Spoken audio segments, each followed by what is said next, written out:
예, 안녕하세요. 네, 예. 먼저 귀한 시간 내주셔서 감사합니다. 아, 예, 아닙니다. 저희가 이제 저희 직원 연락 받았을 때 변호사님께서 먼저 연락 오셔가지고 합방을 원하신다 하셔가지고 감사하다고 생각이 들어가지고 먼저 대표님 회사 소개를 좀 먼저 부탁드리겠습니다. 저는 이제 법무법인 대한중앙을 운영하고 있는 조기현 대표 변호사고요. 오늘은 저희 이제 법무법인 대한중앙에서 민간조사기업 더 서치에 각종 증거 수집 관련한 영상을 하나 찍어보면 어떨까 해서 연락을 드리게 됐고, 그래서 제가 이렇게 오늘 최 대표님이랑 영상을 같이 촬영하게 된 것 같습니다. 그럼 이제 저희 회사를 조금 소개시켜요. 예. 저희 회사는 증거 수집 전문 업체로 현재 함정업을 하고 있습니다. 함정업, 그러니까 조사업 말고라도 이 업을 배우고 싶어 하시는 분들이 많이 계시기 때문에 저희가 이제 창업 교육 서비스도 하고 있고요. 보안 장비 관련해서 대여 및 판매, 혹시나 이제 이런 위험에 있는 분들을 저희가 이제 보안 탐지 작업도 이런 업무를 하고 있습니다. 현재. 오늘은 주로 이제 외도의 증거에 관련된 오늘 영상을 찍어볼까 해서 이렇게 저랑 대표님이랑 만나게 되지 않았습니까? 대표님 이제 외도 증거 수집 관련해서 법률적으로 궁금하신 점이나 확인하고 싶으신 점 있으면 질문을 주시면 제가 또 법률적인 쟁점에 대해서 안내를 한번 드리는 그런 방식을 하면 어떨까? 또 저희가 의뢰인분들과 상담을 할 때 정말 많이 질문하시는 것 중 하나가 이제 법률적인 부분에 대해서 정말 질문 많이 하거든요. 근데 이제 제가 답변 드릴 수 있는 부분이 좀 한정적이고 법률 부분에 있어서 전문가가 아니다 보니까 답변을 해드릴 때 과연 이게 맞나 아니나 싶을 정도의 궁금증이 많이 생기는 것도 많거든요. 그래서 이 자리를 통해서 제가 우리 대표님께 최대한 오늘 많이 좀 질문하고 많이 얻어갈 수 있는 시간이 되었으면 좋겠습니다.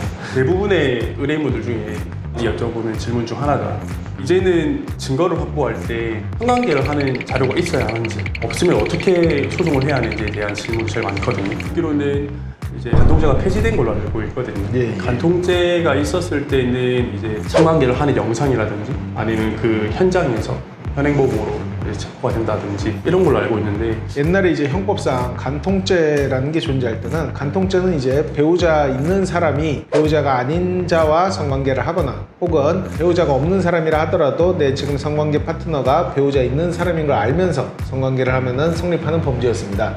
여기서 핵심은 당신 성관계였어요. 그러니까 성관계가 반드시 있어야지만 간통죄가 성립을 했었다는 거죠. 말 그대로 성삽입.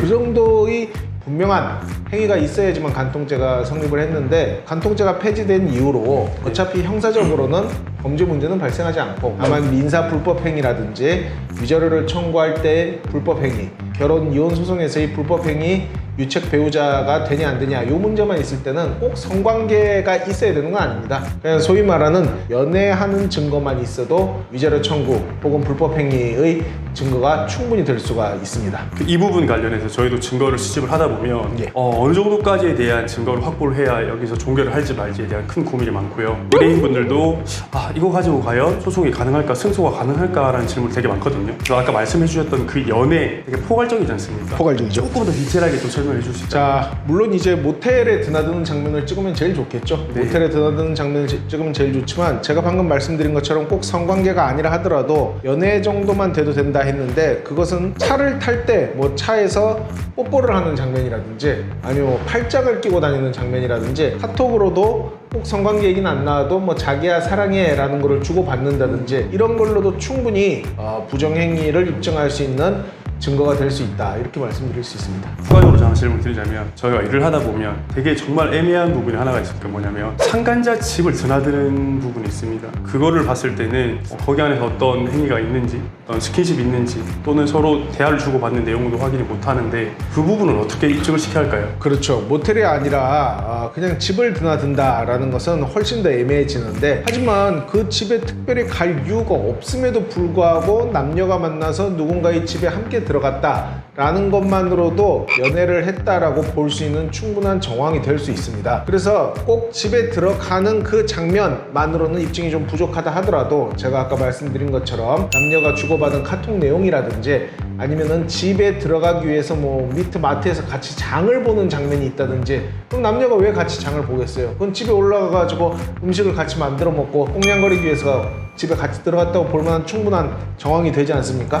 꼭 성관계가 아니라 하더라도 그 정도로도 부정행위를 입증할 수 있는 증거로 인정이 됩니다. 실제로 저희가 이제 일을 했던 사례로 말씀드리자면 상간자의 거주지를 이제 드나드는 행위가 있는데 직장 동료 사이입니다.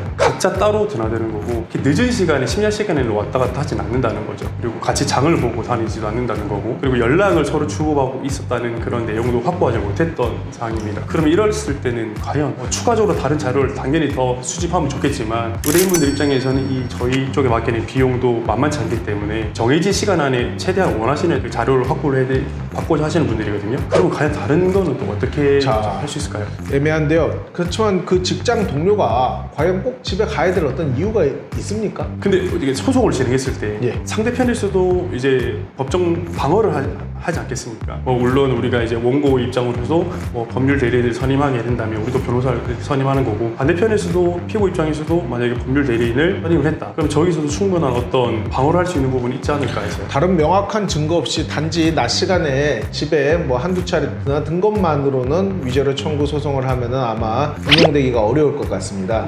그러니까 제가 아까 말씀드린 것처럼 다른 정황도 좀 필요한 게 사실 딱히 집에 들어갈 이유가 없다 하더라도 지금 대표님이 말씀하신 것처럼 만약에 우리 쪽에서 그걸 증거 삼아 소송에 들어가게 되면은 상대도 뭔가 논리를 갖춰가지고 변명할 거리를 만들어서 변명을 하지 않겠습니까? 네. 집에 들어와가지고 그런 어떤 연애와 관련 없는 어떤 행위 정말로 얘기하자면 TV와 고장난 걸 고쳐줬다 이런 얘기도 할 수 있기 맞습니다. 때문에 예. 특별한 사이라는 다른 증거 없이 낮 시간에 집에 몇 차례 한두 차례 정도 드나든 것만으로는 위자료 청구를 하기에는 좀 부족해 보입니다. 제가 이 상담을 할 때 이 부분을 좀 말씀드리는데 증거의 성공률 확보를 위해서 말씀드리자면 첫 번째는 숙박업소를 드나드는 행위가 제일 좋죠. 좋다 예. 이렇게 말씀드리고 두 번째는 외부에서 스킨십 스킨십 좋죠. 세 번째는 어쩔 수 없이 이제 상간자의 집을 드나드는 행위 이게 맞을까요? 이렇게 설명드리는 게 저는 아주 적절한 설명이라고 생각합니다. 일단 모텔 드나드는 거, 호텔 드나드는 게 제일 좋다. 그게 없으면은 차 같은 데 타고 내리고 그럴 때 손잡고 뽀뽀하고 이런 거라도 있어야 된다. 그게 없으면은 다른 증거가 필요한데 그 중에 하나가 이제 집에 드나드는 거. 그런데 분명 대표님이 말씀하신 것처럼 저쪽에서 뭔가 방어할 수 있는 수준의 증거밖에 없는 경우도 있을 수가 있어요. 집에 그냥 드나들었다 이것만으로 바로 부정행위로 이뤄가기는 좀 어렵다고 봐야 되겠죠. 그럼 하나만 더 여쭤보겠습니다. 이제 업무적으로 같이 외근을 하고 있는 상황입니다. 근데 업무 외적인 시간에 똑같이 그 사람들이 차량에 타고 내리고 있는데 누가 봐도 아직까지는 업무 연장선으로 볼 수 있는 부분도 있지 않습니까? 예. 하지만 배우자, 그러니까 의뢰인 그 동시간대 연락을 주고받았을 때 나의 배우자가 거짓말을 한 답변이 온다. 그럼 그걸로만으로도 부정행위가 입증이 될까요? 아니요, 그건 좀 어렵다고 봅니다.